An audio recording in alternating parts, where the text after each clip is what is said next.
delay ng 3 hours ata, no? Parang may problem dun sa engine ng aeroplano. Gaano katagal inabot yung pagpaprocess? So, since September.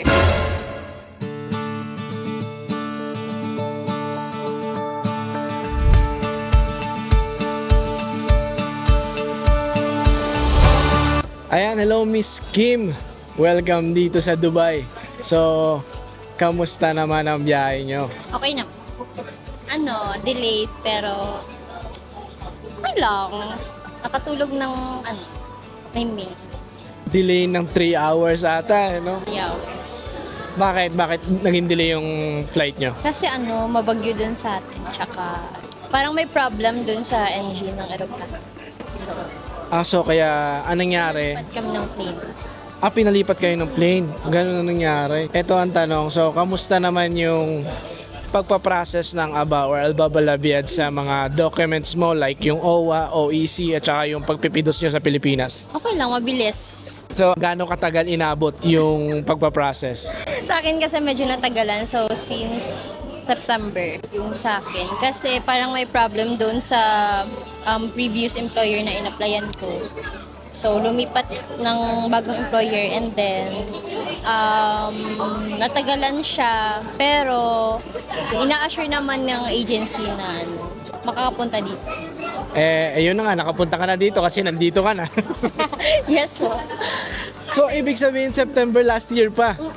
Yeah, September Sa, na. ganun talaga siguro medyo nagka-problema si Miss Kim and I mean sa mga hindi inaasahang bagay-bagay pero ang importante nakarating dito si Miss Kim.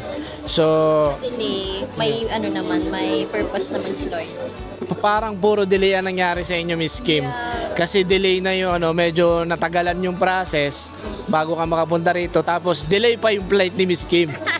Okay lang, okay lang. Nag-enjoy naman sa mahabang bakasyon. Wow. Sa mo muna kayo sa Pilipinas? South Cotabato po.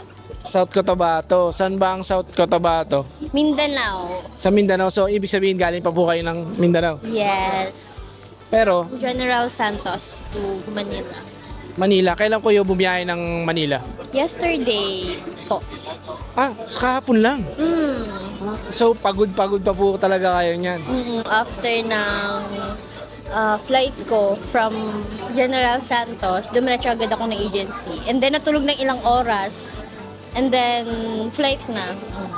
Ayun. So, syempre, congratulations. Kasi syempre, nakarating na kayo dito sa Dubai. Sa Pilipinas muna. May naiwang pamilya sa Pilipinas. May may 4 years old na baby. Asawa. Yeah. Charot. Ay, Oo. nasaan yung asawa mo? Seryoso ba to? Wala. Wala. So, paano yun? Sino nag-aalaga sa baby mo? Mga lolas. Tsaka tumutulong naman yung daddy niya. Okay. So, paano yun? And anong sabi sa'yo? Inaiwanan mo si baby. Anong sabi sa'yo ng mga magulang mo? Okay lang, kasi nag-iisang apo naman siya. So, focus. Oo, tsaka syempre, nandito tayo sa abroad para naman sa pamilya din. Para naman sa kanila. Yun din yung main purpose. Dito. Sa Pilipinas naman, anong trabaho mo sa Pilipinas before ka naisipan mag-abroad? Bank staff po. Bago ka, ilang years? 2 years. So, bakit mo naman naisipan na mag-abroad tapos iwanan yung trabaho mo doon? Kasi sir, actually pag ako lang, kasya naman yung sahod. Pero my parents pa kasi tinutulungan. Yung papa ko is still on therapy. And then my baby pa. So, mas maganda kasi pag may tayo. Yung medyo malaki na yung natin. Yung source of income. Oo, siyempre, Maraming matulungan. siyempre Kailangan buhay. Yeah. naiintindihan natin yan kasi siyempre, kaya nga tayo naging OFW. Yun, para dito sa ating mga pamilya at saka siyempre mas malaki ang kita sa ibang bansa. Pagdating naman sa immigration sa Pilipinas, kamusta yung pagpasok nyo? Anong mga papeles ang hinanap sa inyo? Ano yung mga importanteng papers? OEC.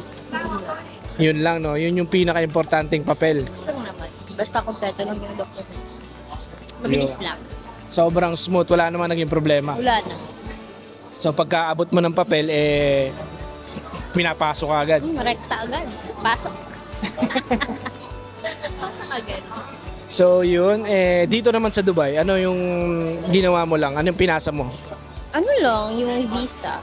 Yun lang yung hinanap. Passport. Yun, nag-scan kayo ng passport. Yes. Yun. At yun, pagdating dito sa Dubai, I mean dito sa UAE, ano ang magiging trabaho nila? Stall and market officer. Medyo related din sa previous mo. Puro papel. Yes.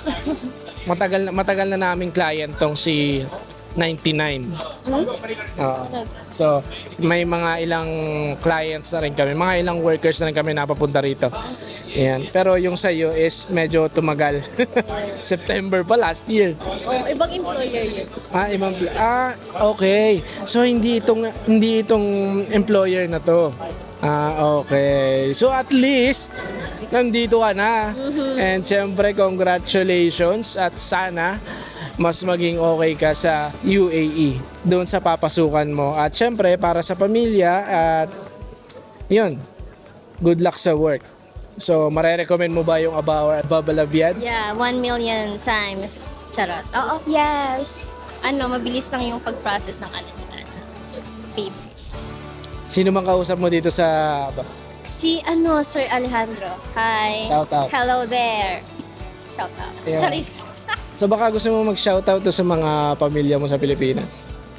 Ay, hello po. Sa baby ko, sa family ko. Dito na ako. Rar. Charis, dito na ako. So, ito lagi yung nating sinasabi pag nagwe-welcome tayo dito sa Dubai. So, welcome to... Diba? Thank you.